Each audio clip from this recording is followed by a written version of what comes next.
বন্ধুরা, তোমরা রাত্রে ঘুমোতে যাওয়ার আগে আর সকালে ঘুম থেকে উঠে অবশ্যই ভগবান শ্রীকৃষ্ণের বাণী শোনো।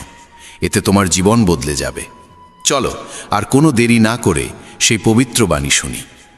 শ্রীমদ্ ভগবদ্গীতাকে নিয়ে বলা হয়েছে একং শাস্ত্রং দিবকী পুত্র গীতাম, অর্থাৎ একমাত্র সেই শাস্ত্র যার গায়ন স্বয়ং ভগবান শ্রীকৃষ্ণের মুখ নিঃসৃত বাণী থেকে হয়েছে, তাই শ্রীমদ্ ভগবদ্গীতা। যখন মহাভারতের যুদ্ধক্ষেত্র কুরুক্ষেত্রে অর্জুন অস্ত্র তুলে নিতে দ্বিধাগ্রস্ত হয়ে পড়েছিলেন, তখন ভগবান শ্রীকৃষ্ণ নিজ মুখে যে শাস্ত্রের গীত গেয়েছিলেন, সেই মহাদিব্য উপদেশই শ্রীমদ্ ভগবদ্গীতা নামে পরিচিত। এর মাহাত্ম্য অপার, অপরিমেয়। এর প্রকৃত মাহাত্ম্য কেউই পুরোপুরি বর্ণনা করতে পারে না। শেষ, মহেশ, গণেশ পর্যন্ত এর সমস্ত গুণগান সম্পূর্ণরূপে প্রকাশ করতে পারেন না। তাহলে আমরা সাধারণ মানুষ তো আরও সীমাবদ্ধ। এমন বলা হয়ে থাকে, যে ঘরে প্রতিদিন শ্রীমদ্ ভগবদ্গীতার পাঠ হয় কিংবা তা শোনা হয়, সেই ঘরে স্বয়ং শ্রীকৃষ্ণের আগমন ঘটে। এই গীতাকে পৃথিবীর প্রতিটি মানুষের পড়া ও বোঝা একান্ত প্রয়োজনীয়, যাতে তারা জীবনের সুখ, শান্তি ও সফলতা লাভ করতে পারে। শ্রীমদ্ ভগবদ্গীতায় মোট 18টি অধ্যায় রয়েছে এবং এই 18টি অধ্যায়ে মোট 700টি শ্লোক রয়েছে। এই কারণেই আমরা আজ শ্রীমদ্ ভগবদ্গীতার ঐশ্বরিক জ্ঞান থেকে অনুপ্রাণিত হয়ে 151টি গুরুত্বপূর্ণ ভাবনার কথা জানব, যেগুলো আমরা খুব সহজ ও সরল ভাষায় তোমাদের বোঝাতে চেষ্টা করব। আর আমাদের পূর্ণ বিশ্বাস, প্রতিদিন এই ভাবনাগুলি শ্রবণ করলে তোমার জীবনের বর্তমান এবং ভবিষ্যতের সমস্ত সমস্যা থেকে মুক্তি লাভ সম্ভব হবে। চলো শ্রীমদ্ ভগবদ্গীতার সেই সবচেয়ে শক্তিশালী 151টি ভাবনার দিকে এগিয়ে চলি এবং সেগুলিকে আমাদের জীবনে গ্রহণ করার চেষ্টা করি। শ্রীমদ্ ভগবদ্গীতার প্রথম ও সর্বাধিক গুরুত্বপূর্ণ উপদেশ হল কর্মই সর্বোচ্চ ধর্ম। ভগবান শ্রীকৃষ্ণ গীতায় অর্জুনকে উপদেশ দিয়ে বলেন, মানুষ জন্ম নিয়েছে কেবল কর্ম করার জন্য, আর কর্ম ছাড়া কেউ কখনো থাকতে পারে না। মানুষকে ফলের চিন্তা না করে কেবলমাত্র নিজের কর্তব্য পালনে মনোনিবেশ করা উচিত। সবসময় সৎকর্ম করা উচিত, কারণ কর্ম সেই ফসল যা মানুষকে যেভাবেই হোক কেটে নিতে হবে। যেমন কর্ম হবে ঠিক তেমনই তার ফলও হবে। কর্মের হিসেব খুব সহজ। ভালো করো, ভালো ফল পাবে; খারাপ করো, খারাপ ফল পাবে। মানুষ যে রূপে ঈশ্বরকে স্মরণ করে, ঈশ্বরও তাকে সেই রূপেই দর্শন দেন। নিজের শক্তিকে দুশ্চিন্তায় ব্যয় না করে সমস্যার সমাধান খুঁজতে ব্যবহার করাটাই বুদ্ধিমানের কাজ। অসৎ জিনিস দেখা আর শোনা থেকেই আসলে অসততার শুরু হয়। যে মানুষ এই মূল্যবান মানব জীবন পেয়েও ঈশ্বরের নাম কীর্তন করে না, সে দুর্বুদ্ধি মানুষ, যিনি মোক্ষের সিঁড়ি পেয়েও সেটায় চড়ার চেষ্টা করে না। ভগবান শ্রীকৃষ্ণ বলেন, হে মানব, যদি তুমি এই সংসারের সকল দুঃখ থেকে মুক্তি চাও, তবে আমার ভক্তি করো। যে আমার ভক্তি করে না, সে এই জীবনেও নয়, মৃত্যুর পরেও শান্তি পায় না। যারা অসৎকর্মে লিপ্ত, অধম প্রকৃতির, যাদের বুদ্ধি মায়ায় আচ্ছন্ন, তারা কখনোই আমার পূজা করে না বা আমাকে পাওয়ার চেষ্টা করে না। নিজেকে ভগবানের প্রতি সম্পূর্ণরূপে সমর্পণ করো, এটাই সবচেয়ে বড় আশ্রয়। যে কেউ এই আশ্রয়কে চিনে নিতে পারে, সে সব রকমের ভয়, চিন্তা ও দুঃখ থেকে মুক্ত হয়। ভগবানের উপর বিশ্বাস রাখো সেই শিশুর মতো, যাকে যদি কেউ বাতাসে ছুঁড়ে দেয় তবুও সে হাসে, ভয় পায় না, কারণ সে জানে কেউ তাকে পড়তে দেবে না। ভগবান শ্রীকৃষ্ণ বলেন, তুই মন ছোট করিস না। যেখানে তোর নিজেরই মুখ ফিরিয়ে নেবে, সেখানে আমি তোর পাশে থাকব। জীবনে কখনো কারো সঙ্গে নিজের তুলনা করিস না। তুই যেমন আছিস তেমনটাই শ্রেষ্ঠ। প্রেরণার সবচেয়ে বড় উৎস হলো তোর নিজের ভাবনা। তাই সব সময় ভালো ভাব, বড় ভাব, আর নিজেকে জয় করার জন্য নিজেকেই অনুপ্রাণিত কর। যে দুঃখ ভোগ করে সে ভবিষ্যতে সুখী হতে পারে, কিন্তু যে দুঃখ দেয় সে কখনো সুখী হতে পারে না। তাই নিজের মধ্যে করুণা রাখিস, ক্রোধ নয়, কারণ ফুল তো মেঘের বৃষ্টি নিয়ে খেলে, তার গর্জন নিয়ে নয়। মানুষ যতই মিষ্টি কথা বলুক, যদি সে মিথ্যা হয়, তাহলে সে একদিন তোর জন্য বিষ হয়ে উঠবে। আর একজন সত্যবাদী যতই তোর কাছে কঠোর মনে হোক, সে একদিন তোর জীবনের ওষুধ হয়ে উঠবে। ভগবান শ্রীকৃষ্ণ বলেন, মন শান্ত রাখার চেয়ে বড় সম্পদ এই দুনিয়ায় আর কিছু নেই। যে ব্যক্তি নিজের মন শান্ত রাখতে শিখে গেছে, তার চেয়ে ধনী কেউ হতে পারে না। সময় কখনো মানুষের তৈরি পথে চলে না, মানুষকে সময়ের দেখানো পথে চলতে হয়। একেই বলে নিয়তি। জীবন তখনই কঠিন লাগে যখন আমরা নিজের পরিবর্তনের বদলে পরিস্থিতি বদলাতে চাই। সত্য কখনো দাবি করে না যে সে সত্য, কিন্তু মিথ্যে সর্বদা দাবি করে যে শুধুমাত্র সেই সত্য। ভগবান শ্রীকৃষ্ণ বলেন, যেমন আলো অন্ধকারে দীপ্তি দেয়, তেমনি সত্য নিজ আলোয় জ্বলে। তাই মানুষের সর্বদা সত্যের পথেই চলা উচিত। ভগবান বলেন, হে অর্জুন, কি হারিয়ে গেছে যে তুই কাঁদছিস? কি এনেছিলিস যা তুই হারিয়ে ফেলেছিস? তুই কি সৃষ্টি করেছিলিস যা নষ্ট হয়ে গেছে? তুই যা পেয়েছিস এখান থেকেই পেয়েছিস, যা দিয়েছিস এখানেই দিয়েছিস। যা আজ তোর তা কাল অন্য কারো হয়ে যাবে, কারণ পরিবর্তনই এই জগতের নিয়ম। সময়ের সাথে সাথেই জগতে সব কিছু বদলায়, সব কিছুই পরিবর্তনের নিয়ম মেনেই চলে। এই দেহ তোর নয়, তুই এই দেহের মালিকও নোস। এই শরীর 5টি মৌলিক উপাদান দিয়ে তৈরি: অগ্নি, জল, বায়ু, মাটি আর আকাশ। একদিন এই শরীর সেই পঞ্চতত্ত্বেই বিলীন হয়ে যাবে। এই দুনিয়ায় ভাগ্যের চেয়ে আর সময়ের আগে কিছুই কারোর কপালে জোটে না, আর কোনোদিন জুটবেও না। জীবনে নিজের বাক্য সংযম রাখা খুব জরুরি, কারণ কথার দ্বারা দেওয়া আঘাত কখনোই সহজে সারে না। কৃষ্ণ বলেন, ধর্মের জন্য যুদ্ধ করতে শেখো, অধর্মীর কাল হয়ে উঠতে শেখো, আর আপনজনের জন্য ত্যাগ করতে শেখো। সত্য সব সময় জলের ওপর তেলের বিন্দুর মতো। যতই মিথ্যের জল ঢালা হোক না কেন, তা সবসময় ওপরে ভেসে থাকে। সজ্জন মানুষের উচিত সদা উত্তম আচরণ করা, কারণ সাধারণ মানুষ তাদের পথচিহ্ন অনুসরণ করেই নিজের পথ খোঁজে। যদি কারোর ভালো করতে না পারো, তাহলে খারাপও করো না, কারণ এই দুনিয়া দুর্বল হতে পারে, কিন্তু যিনি এই দুনিয়া তৈরি করেছেন তিনি নন। যে ব্যক্তি শ্রীমদ্ ভগবদ্ গীতা পড়ে এবং সেই অনুযায়ী জীবন পরিচালনা করে, তার সমস্ত পাপের প্রভাব মুছে যায়। জীবনে আমরা কতটা সঠিক আর কতটা ভুল, একথা কেবল দুইজন জানে। এক তো সেই পরমাত্মা, আর দুই আমাদের নিজ অন্তরাত্মা। মৃত্যু একটি অটল সত্য, যা কখনোই পরিবর্তন করা যায় না। এই জগৎ সৃষ্টির আদিকাল থেকেই জন্ম মৃত্যুর চক্র চলে আসছে। যেমন একজন মানুষ পুরনো পোশাক ছেড়ে নতুন পোশাক পরিধান করে, তেমনি আত্মাও পুরনো ও নিরর্থক দেহ ত্যাগ করে নতুন দেহ ধারণ করে। এটাই প্রকৃতির নিয়ম। এই সত্যকে গ্রহণ করে ভয়মুক্ত হয়ে বর্তমানকে পূর্ণভাবে বাঁচতে শেখা উচিত। জ্ঞানী মানুষ কখনো মৃতির জন্য শোক করেন না, আবার জীবিতের জন্যও শোক করেন না, কারণ তারা জানেন যে চলে গেছে সে আবার ফিরে আসবে, এবং যে আজ আছে একদিন সেও চলে যাবে। শ্রীকৃষ্ণ বলেন, জীবনে যদি কখনো সুযোগ আসে, তবে কাউকে সহায়তা করতে সারথি হও, স্বার্থপর নয়। যেমন একটি প্রদীপ নিজের আলো কম না করেও হাজারো প্রদীপ জ্বালাতে পারে, তেমনি আনন্দ ভাগ করলে তা কখনো কমে না। যার হৃদয় ধর্মে পরিপূর্ণ, সে ধর্মের উপদেশ দেয়, আর যে অধর্মে ডুবে থাকে তার উপদেশও অধর্মের হয়। মানুষ দুঃখী হয় এই কারণে নয় যে সে ঈশ্বরে বিশ্বাস করে না, বরং সে ঈশ্বরের কথা শোনে না বলেই দুঃখ পায়। সময় হলে সকল কিছুই মানুষকে প্রাপ্ত হয়, কিন্তু সময়ের আগে কিছু পেতে চাওয়াই দুঃখের মূল কারণ। ক্রোধ হলো সেই দরজা যা মানুষকে নরকের পথে নিয়ে যায়। ক্রোধ মানুষের চিত্তকে অশান্ত করে তোলে এবং সেই অস্থিরতায় সে নিজেকেই ক্ষতিগ্রস্ত করে ফেলে। শ্রীকৃষ্ণ বলেন, যতই রাগ আসুক না কেন, ক্রোধ থেকে বিরত থাকা উচিত। নিজের মনে শান্ত থাকার চেষ্টা করতে হবে। এই জগতে কেউই নিজে থেকে মহান নয়, তার কর্মই তাকে মহান করে তোলে। সঠিক কর্ম মানে এমন ফল নয় যা সব সময় শুভ হয়, বরং সঠিক কর্ম সেই যার উদ্দেশ্য কখনো অশুভ নয়। মানুষ সব সময় নিজের ভাগ্যকে দোষারোপ করে, অথচ সে জানে যে ভাগ্যের চেয়েও শ্রেষ্ঠ তার কর্ম, যা সে নিজে হাতে গড়ে নিতে পারে। আজ যা তোমার আছে তা কাল কারু ছিল এবং পরশু আবার কারু হবে। তুমি এসেছিলে খালি হাতে, আবার ফিরে যাবে খালি হাতে। অতীতের জন্য দুঃখ করে লাভ কি? বর্তমানের জন্য অহংকার করে কি হবে? ভবিষ্যতের জন্য মোহ রেখেই বা কি হবে?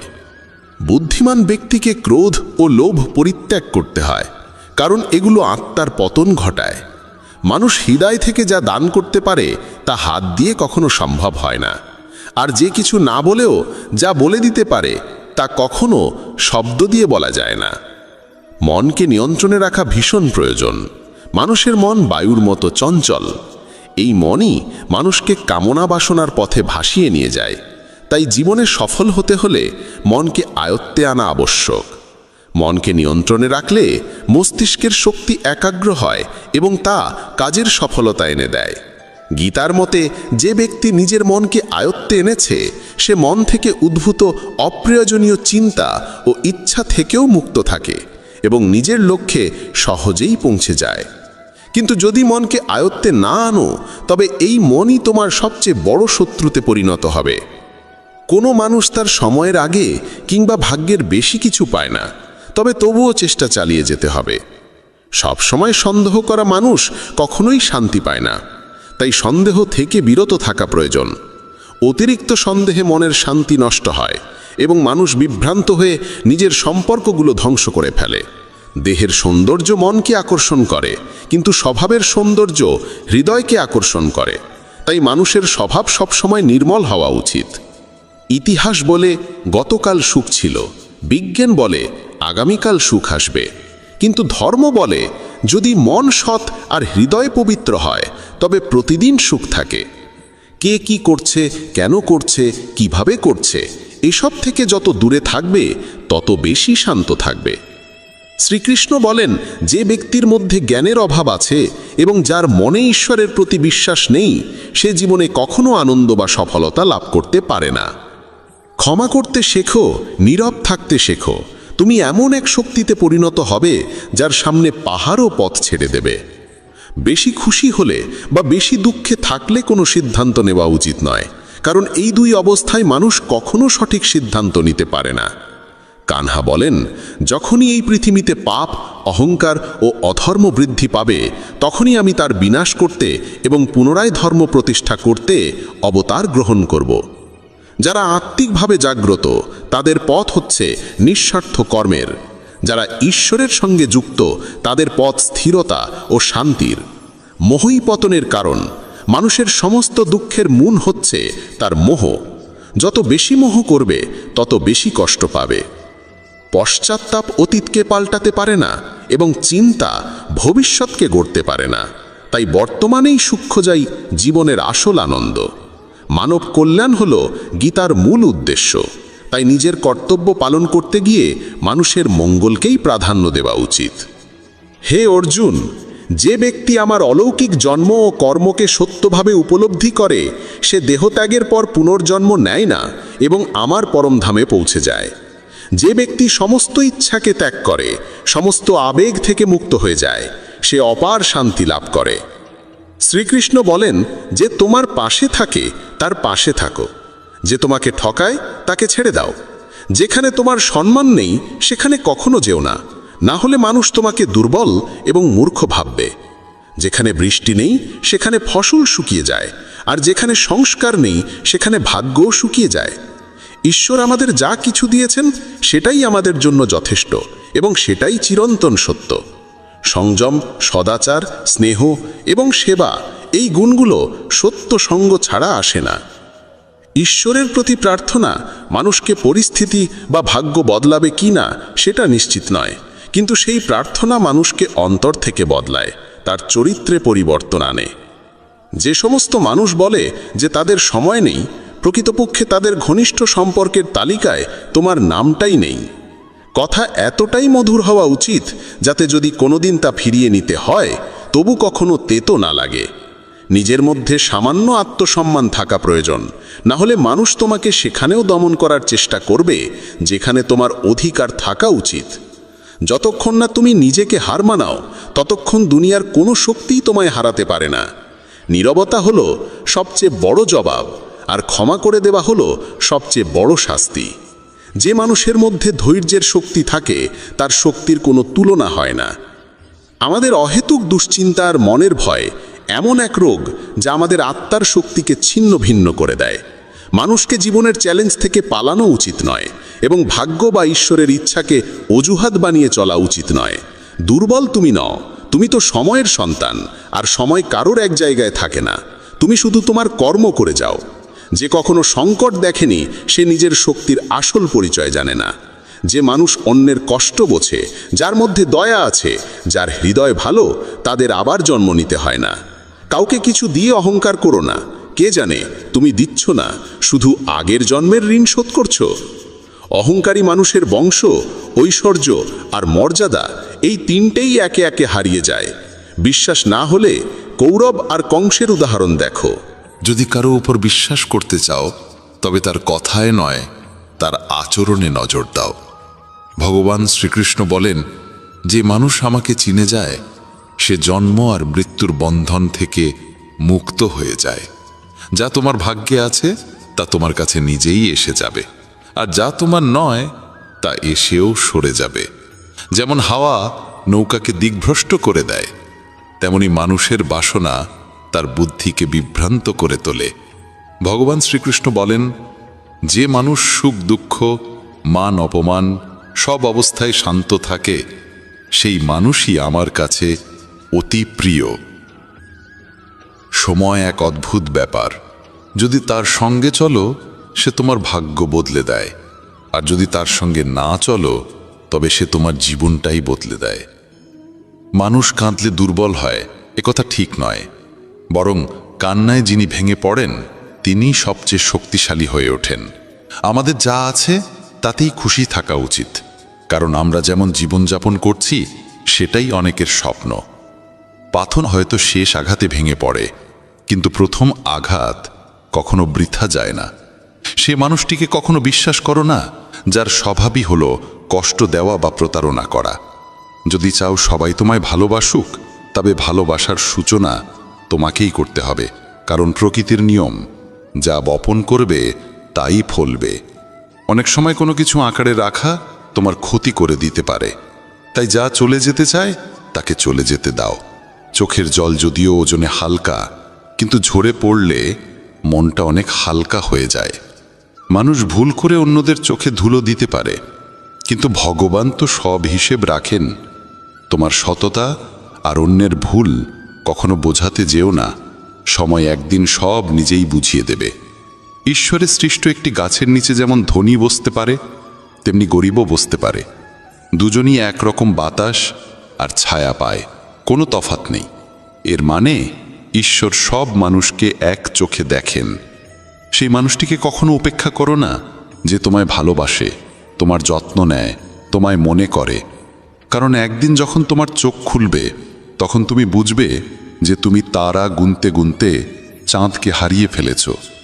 ধৈর্য রাখো, সঠিক সময় এলে তুমি সব কিছু পাবে যার জন্য তুমি এতদিন পরিশ্রম করেছ। অনেক সময় ঈশ্বর তোমায় ধনী করেন এই কারণ তিনি নিজে গিয়ে সবার দরজায় দরজায় সাহায্য করতে পারেন না। তাই যা কিছু তোমার আছে তা ভাগ করে নিতে শেখো। ধ্যান মানে হলো ভেতর থেকে হাসা, আর সেবা মানে হলো এই হাসিটাকে অন্যদের কাছে পৌঁছে দেওয়া। যখন আগামীকাল কি হবে তা জানো না, তখন আজকের দিন কেন নষ্ট করছো? যে মুহূর্তে হাসা যায় সেই মুহূর্তে কাল নিয়ে কান্না করে সময় নষ্ট করার মানে নেই। সৌভাগ্যবান তারাই যারা সব ভালো পায় তা নয়, বরং সৌভাগ্যবান তারাই যারা যা পায় তা ভালো করে নেয়। যদি শান্তি চাই তবে অন্যের কাজে আর অন্যের ভুলে মন দেওয়া বন্ধ করে দাও। শুধু নিজের জীবন আর ভালো জিনিসগুলোর দিকেই মন দাও। তুমি জলের মতো হও যে নিজের পথ নিজেই তৈরি করে নেয়। পাথরের মতো কঠিন হইও না যে নিজে তো থেমে যাই, অন্যের পথেও বাধা হয়ে দাঁড়ায়। যেমন অল্প একটু ওষুধ ভয়ঙ্কর রোগকে শান্ত করে দিতে পারে, ঠিক তেমনি ঈশ্বরের সামান্য স্মরণও অসংখ্য কষ্ট আর দুঃখের নাশ করে দিতে পারে। তুমি যদি নিজে সুখী হও সেটা খুব ভালো কথা, কিন্তু যদি তোমার কারণে অন্য কেউ সুখী হয় তবে তার চেয়েও বড় আনন্দ আর কিছুই হতে পারে না। ভগবান শ্রীকৃষ্ণ বলেন, যদি কেউ তোমাকে কষ্ট দেয় তবে মন খারাপ করো না, কারণ মানুষ সবসময় সেই গাছে পাথর ছোড়ে যেটার ফল সবচেয়ে মিষ্টি হয়। একবার ভাবো তো, মানুষও কখনো কোনো তালা তৈরি করে না চাবি ছাড়া, তাহলে তিনি তো ঈশ্বর। তিনি এমন কোনো সমস্যা সৃষ্টি করবেন কেন যার কোনো সমাধান নেই? এই রূপ, এই অর্থ, এই ধনদৌলত, এই ছলচাতুরি সব কিছুই একদিন ধ্বংস হয়ে যাবে। একমাত্র তোমার সৎ কর্মই তোমার সঙ্গে যাবে। যে মানুষ সহজ সরল স্বভাবের তাকে কখনো দুর্বল ভেবে ভুল করো না, কারণ তার সরলতা তার চারিত্রিক সংস্কার, দুর্বলতা নয়। সময়ের চেয়েও বেশি মূল্যবান হয় অনুভূতি, তাই সেই মানুষদের উপরই তা খরচ করো যারা তা বোঝে। যে সত্য কথা বলে আর সঠিক পথে চলে, সেই মানুষই অধিকাংশ সময় এই পৃথিবীতে তিক্ত মনে হয়। কারো প্রতি অহংকার করো না, সবাইকে আপন করে মিশে থাকো, সে তোমার আত্মীয় হোক কিংবা বন্ধু। আঘাত শুধু শরীরে লাগলেই টের পাওয়া যায় না, আত্মায় লাগলে তার বেদনা আরও গভীর হয়, আরও তীব্র হয়। যে দান কোনো শর্ত ছাড়া কর্তব্য হিসেবে নিঃস্বার্থভাবে কাউকে দেওয়া হয়, সেটাই প্রকৃত দান। নিন্দার ভয় পেয়ে কখনো তোমার লক্ষ্য থেকে মুখ ফিরিও না, কারণ লক্ষ্য পূরণ হলেই নিন্দুকদের মত পাল্টে যায়। যদি তুমি কাউকে একবার ক্ষমা করো, তাহলে তুমি বুদ্ধিমান। যদি দ্বিতীয়বার ক্ষমা করো, তাহলে তুমি হৃদয়বান। কিন্তু যদি তৃতীয়বারও তাকে ক্ষমা করো, তাহলে তুমি এই দুনিয়ার সবচেয়ে বড় মূর্খ। জীবনের সবচেয়ে দামি জিনিস হলো তোমার বর্তমান। একবার সেটা চলে গেলে পৃথিবীর সমস্ত ধন সম্পদ দিয়েও আর তা কেনা সম্ভব নয়। শ্রীকৃষ্ণ বলেন, মানুষ চাইলে তার জীবন খুব সহজভাবে কাটাতে পারে, কিন্তু সে তা করতে পারে না। সে সারাক্ষণ দুশ্চিন্তায় ডুবে থাকে। সে অতীতের কথা ভেবে কষ্ট পায়, সে মৃত্যুকে ভয় পায়। সে জীবনে যেমন ঠিকঠাকভাবে বাঁচতে পারে না, মৃত্যুকেও ঠিকভাবে গ্রহণ করতে পারে না। শ্রীকৃষ্ণ বলেন, তোমার অতীত আমি পাল্টাতে পারি না, কিন্তু তোমার বর্তমান যদি তুমি সৎভাবে বাঁচো, তাহলে তোমার ভবিষ্যৎ আমি নিশ্চিতভাবে উজ্জ্বল করে তুলব। ঈশ্বরের কাছে কিছু চেয়ে না পেলে অভিমান করো না, কারণ ঈশ্বর কখনো সেটা দেন না যা তোমার কাছে ভালো লাগে, বরং তিনি সেটাই দেন যা সত্যিকারের ভালো তোমার জন্য। যেমন সমুদ্র পার হতে হলে নৌকাই একমাত্র উপায়, তেমনি স্বর্গে পৌঁছানোর একমাত্র সোপান হল সত্য। আমরা কিছু না বললেও তিনি শুনে নেন, তাই তার নাম পরমাত্মা। আর তিনি কিছু না বললেও আমরা যদি অনুভব করতে পারি, সেটাই শ্রদ্ধা। কানহা বলেন, আমি এই পৃথিবীর মাটির কোমল গন্ধ, আমি আগুনের তাপ, আমি সব জীবের প্রাণ, আর সন্ন্যাসীদের আত্মসংযম আমি। ভগবান শ্রীকৃষ্ণ বলেন, যে ব্যক্তি মৃত্যুর সময় আমায় স্মরণ করে শরীর ত্যাগ করে, সে আমার চিরন্তন ধামে পৌঁছায়। হে মানব, যদি তুমি সংসারের সব দুঃখ থেকে মুক্তি পেতে চাও, তবে আমার ভক্তি করো। যে আমার ভক্তি করে না, সেই জীবনেও শান্তি পায় না, না মৃত্যুর পর। ভগবান বলেন, যে ব্যক্তি গীতার এই গূঢ় জ্ঞানকে ভক্তদের মাঝে পৌঁছে দেয়, তাদের মধ্যে প্রচার করে, সে আমার অত্যন্ত প্রিয় হয়। যেমন এই জ্ঞানের মাধ্যম আমরা হয়েছি, তেমনি তুমিও মাধ্যম হও। এই অমূল্য জ্ঞানকে যতটা সম্ভব বেশি মানুষের কাছে পৌঁছে দাও এবং ভগবান শ্রীকৃষ্ণের প্রিয় ভক্ত হয়ে ওঠো। বন্ধুরা, যদি ভগবান শ্রীকৃষ্ণের এই বাণী তোমার ভালো লেগে থাকে, তবে মন্তব্যে জয় শ্রী রাধে কৃষ্ণ লিখতেই হবে।